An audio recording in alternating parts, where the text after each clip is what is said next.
जय हिंद। देखिए, जब से यूक्रेन और रूस की लड़ाई हुई है तब से वेस्टर्न वर्ल्ड ने पूरी कोशिश की है कि रसिया को कैसे कैसे डैमेज किया जाए, चाहे वो सैंक्शन से डैमेज करे या उसके जो भी पार्टनर्स है उनको दबाव सैंक्शन लगाकर या प्रेशर लगा के रोका जाए। इसी क्रम में उसने इंडिया को भी सोचा था कि इंडिया और रसिया के बीच में जो ट्रेड हो रहा है उसे कम से कम किया जाए, लेकिन इसका पूरा असर कोई असर नहीं दिखा, बल्कि इंडिया और रसिया का ट्रेड और बढ़ गया और रसिया का भी बढ़ गया। एक एक करके समझते हैं। अभी हालिया में हमारे प्रधानमंत्री रसिया दौरा पे गए और रसिया जब दौरा पे गए तो पूरी वेस्टर्न मीडिया उन्हें देख रही थी कि क्या क्या समझौता होके आता है। इसी भी रसिया के जो जो हाईएस्ट सिविलियन अवार्ड होता है, जैसे भारत में भारत रत्न होता है, वैसे ही वहां पर ऑर्डर ऑफ सेंट एंड्रयूज होता है जो नरेंद्र मोदी को दिया गया। ये एक किसी भी देश के लिए गर्व की बात होता है कि जो दूसरे देश में हमारे प्रधानमंत्री को ऐसे अवार्ड दिए जाते हैं। इसके बाद दोनों के बीच में कई सारे डील होते हैं, जिसमें कुछ महत्वपूर्ण डील थे, जिसमें 6 न्यूक्लियर पावर प्लांट लगाने की बात थी। न्यूक्लियर पावर प्लांट जो होता है बहुत ज्यादा मात्रा में ऊर्जा दे देता है और ये लगातार, इसे बंद करने की भी जरूरत नहीं होती है। राजस्थान का रावत भाटा जो था लगातार 2 साल तक चला था, उसे बंद भी करने की जरूरत नहीं थी।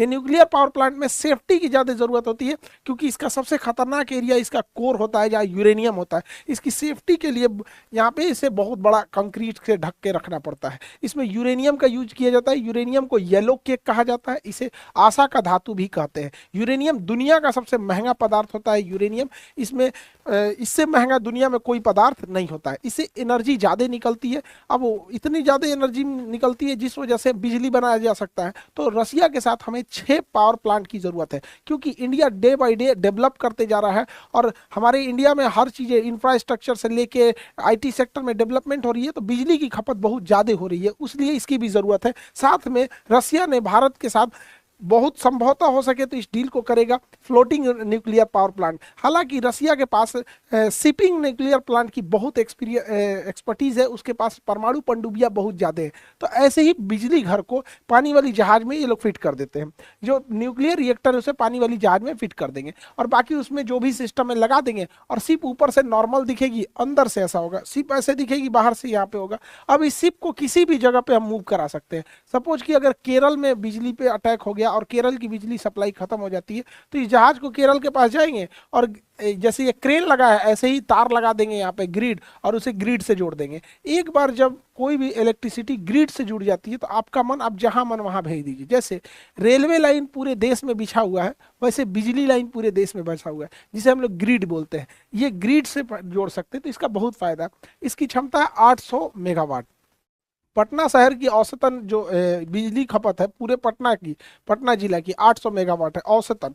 गर्मी में कभी बढ़ जाता है, ठंड में थोड़ा सा कम हो जाता है, जैसे एसी वगैरह का जरूरत होता है। तो एक शहर को ये अकेले बिजली सप्लाई कर सकता है। अब मूव करके इधर से उधर चला जाएगा। तो रसिया से इसकी भी डील लगभग लगभग तय मानी जा रही है यहाँ पर। और इसी बीच जब यहाँ पे डील हो ही रहा था तो रसिया से 2 ट्रेन कोयला को लेकर इंडिया पहुंची। अब यहाँ से कोयला को लेकर इंडिया कैसे पहुंची, तो इंटरनेशनल नॉर्थ साउथ कॉरिडोर लेके ये ट्रेन रसिया से होते हुए यहाँ पर कजाकिस्तान, ये जो काकेशस पर्वत है, इसे पार करके ईरान के चाबहार पोर्ट पर पहुंचती है। ईरान के चाबहार पोर्ट के बाद फिर वहां से मुंबई पहुंच जाती है।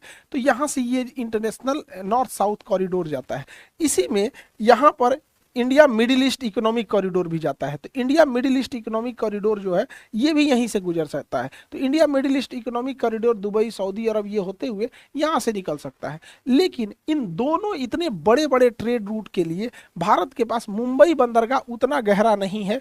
इसलिए मुंबई बंदरगाह से बहुत गहरा बनाने के लिए और वर्ल्ड लेवल का बंदरगाह एयर सीपोर्ट बनाने के लिए वहाँ पे मुंबई से थोड़ी दूरी पे वाधवन पोर्ट बनाया जा रहा है। वाधवन पोर्ट जो है ये टॉप दुनिया के, एशिया के जितने बड़े बंदरगाह उसमें टॉप 10 में ये आएगा। इतना बड़ा इसे बनाया जा रहा है। इस समुद्र के अंदर 6 किलोमीटर में बनाया जा रहा है, ताकि गहराई वहां ज्यादा हो और बड़े से बड़े शिप को लाया जा सके यहाँ पर। तो ट्रेड इतना बेहतरीन बढ़ रहा है यहाँ पे। ये पोर्ट अगर बन जाएगा तो हम लोगों की कोलंबो पोर्ट से निर्भरता घट जाएगी, क्योंकि बहुत बड़े जहाज को हमें कोलंबो पोर्ट में भेजना पड़ता था, वहां से फिर अनलोड करके मुंबई लाना पड़ता था, क्योंकि मुंबई बंदरगाह उतना भी गहरा नहीं है। हालांकि कांडला जो है वहां पे, नवा सीवा जो है नवा सीवा बंदरगाह आधुनिक है, लेकिन उससे भी बेटर बनेगा ये वाधवन पोर्ट यहाँ पर। तो अभी ये कोयले से भरी जहाजें आ गई हैं। इसी बीच हम लोग की डील होती है रसिया के साथ। रसिया हमें already S-400 missile defence system दे दिया है।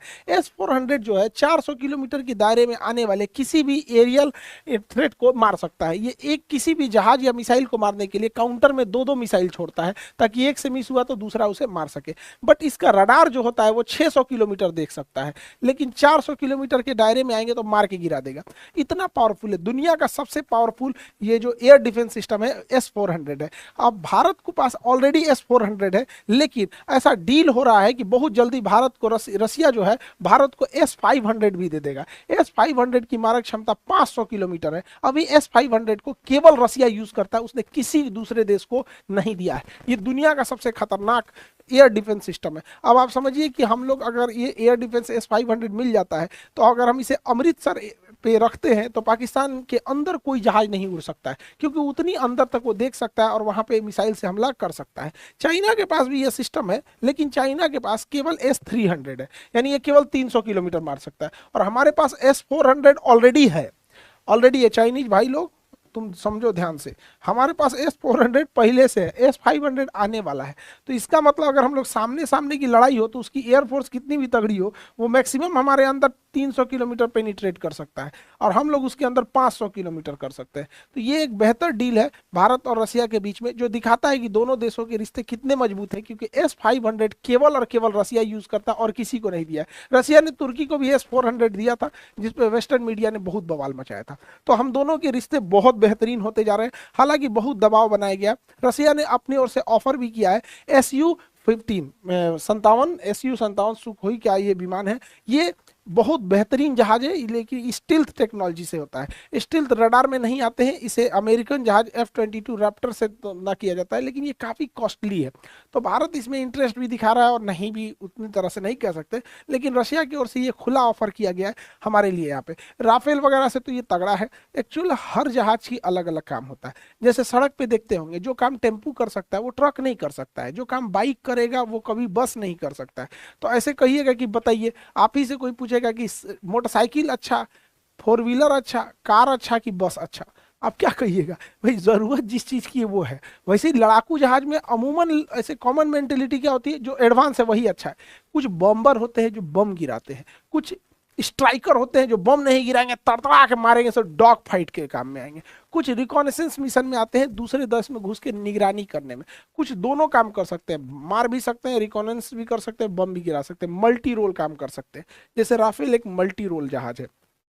तो सबका अलग अलग होता है। यहाँ पे ये एयर सुपीरियरिटी के लिए है, एकदम स्टिल्थ है, स्ट्राइकर जाएगा एकदम कहीं पे भी बम गिरा के आ सकता है, लेकिन ये बड़ा कॉस्टली होता है, इसकी ऑपरेटिंग कॉस्ट भी बहुत ज़्यादा होती है। तो देखते हैं कि आगे क्या होगा। बाकी हमारा तो HAL बना रहा है, अभी तक तेजस कंप्लीट नहीं कर पाया, पता नहीं क्या कर रहे हैं लोग। अच्छा भी नहीं लगता है बार बार बोलने में कि तेजस कंप्लीट नहीं हुआ। आज से बन रहा है, सोचा 40 साल से तेजस बन रहा है, अब ये लोग का इंजन पूरी तरह से फाइनलाइज नहीं हुआ। तो ये भी एक दर्शाता है। हालांकि डिफेंस सेक्टर में प्राइवेटाइजेशन बहुत पहले हो जाना चाहिए। प्राइवेटाइजेशन होने से थोड़ा सा कोई भी चीज़ बड़ा तेजी से एक्टिवली काम करते रहता है। देखिए, इतना दबाव भारत पे बनाया जा रहा था, वेस्ट ने पूरी कोशिश किया दबाव बनाने की, बहुत सारी धमकियां दी गई अमेरिका और भारत यूरोप की ओर से कि भारत को सैंक्शन लगाए जाएंगे। लेकिन अभी हाल ही में UN सिक्योरिटी काउंसिल में रसिया जो है वो इसका अध्यक्ष बना है, उसने भारत का बचाव किया और कहा है कि वेस्ट मीडिया ने भारत पे बहुत ज़्यादा दबाव भी बनाने की कोशिश कर रही है। एक्चुअली वेस्टर्न मीडिया का अलग नेरेटिव है, वो अपने हिसाब से सोचता है यहाँ पे। अब सोचिए ना, ईरान के मिलिट्री को उसने आतंकवादी घोषित कर रखा है। मतलब आतंकवाद का कोई परिभाषा ही नहीं रखा है। हमारा ईरान से अच्छा संबंध है, ईरान हमारे भारत के लोगों को, और या ईरान और भारत का बहुत अच्छा रिलेशन है हमारा, और उसका दोनों का ट्रेड बैलेंस भी अच्छा है, पेट्रोलियम लेते हैं। अब वहाँ की जो रिवोल्यूशनरी गार्ड है, जो इसको BSF कहता है, जैसे हमारे यहाँ BSF है, उसको आतंकवादी घोषित कर रखा है। तो उनको कहना है कि रसिया जो है ना, अब ध्यान से समझिए, रसिया अगर यूक्रेन पे हमला किया तो कहता है रशियन एग्रेशन, रशिया ने हमला किया, एग्रेशन। और अमेरिका आके अफगानिस्तान पे मार दिया तो अमेरिकन एग्रेशन नहीं, अमेरिकन एक्शन ऑन टेररिज्म। बताइए, इन लोग की तो गजब गजब की विचारधारा होती है, सही है तो इनके गुड टेररिस्ट और बैड टेररिस्ट। तो रसिया ने भारत का हमेशा से बचाव किया है और ज़रूरत भी है, और भारत ने यूएन सिक्योरिटी काउंसिल में, रसिया ने यूएन सिक्योरिटी काउंसिल में भारत के परमानेंट मेंबरशिप की भी वकालत किया है यहाँ पर। तो ये सब की वजह से कोई दबाव के खास असर न रसिया के रिलेशन पे पड़ा और ना रसिया के ट्रेड पे पड़ा। रसिया के पास बहुत ज़्यादा ऑयल भंडार है, तो ये ऑयल रिजर्व को हम लोग टैंकर्स में से रख के और भारत तक इसको लेके आ रहे हैं, क्योंकि भारत में बहुत ज़्यादा खपत है पेट्रोलियम का, जनसंख्या बहुत ज़्यादा है। जब यूक्रेन और रसिया विवाद नहीं हुआ था तो हम लोग रसिया से जो तेल खरीदते थे वो 1 लाख बैरल पर डे खरीदते थे। बैरल मतलब कौन सी होता है, ड्राम को बैरल बोला जाता है। इसमें क्वेश्चन पूछता है कितने लीटर आते हैं, 159, 159 लीटर को एक बैरल कहते हैं। तो हम लोग रसिया से पहले 1 लाख बैरल पर डे तेल खरीदते थे, 1 लाख बैरल पर डे। तो अब जब विवाद हुआ तो वेस्टर्न मीडिया ने हमारे ऊपर दबाव बनाया, वेस्टर्न ने दबाव बनाया कि इतना तेल क्यों खरीद रहे हैं, इससे तो फंडिंग होगी यूक्रेन की, युद्ध की, वहां के लोग मारे जाएंगे। तो भारत ने 1 लाख बैरल से बढ़ा के 19 लाख बैरल पर डे कर दिया। 19 लाख बैरल पर डे हम कन्वर्ट कर देते हैं 30 करोड़ लीटर प्रतिदिन। तो हम लोग रसिया से तेल खरीद रहे हैं ना, 30 करोड़ लीटर प्रतिदिन खरीद रहे हैं, 30 करोड़ लीटर प्रतिदिन खरीद रहे हैं। अब वेस्टर्न पागल है सब, वेस्टर्न मीडिया ले यार ये भारत को किया क्या जाए है, न ये अमेरिका का सुन रहा है न यूरोप का सुन रहा है। तो भारत विश्व गुरु है, गुरु नहीं सुनता है जल्दी किसी का। हम लोग को अपना नेशनल इंटरेस्ट मायने रखता है, पहले उसको हम लोग देखते हैं। तो इसका बेअसर हो गया यहाँ पे। हालांकि वेस्टर्न लोगों ने, यूरोप ने बहुत गलत किया। अलग अलग जगहों पे रूस के एसेट्स थे, कुछ यूरोप में थे, कुछ अमेरिका में थे।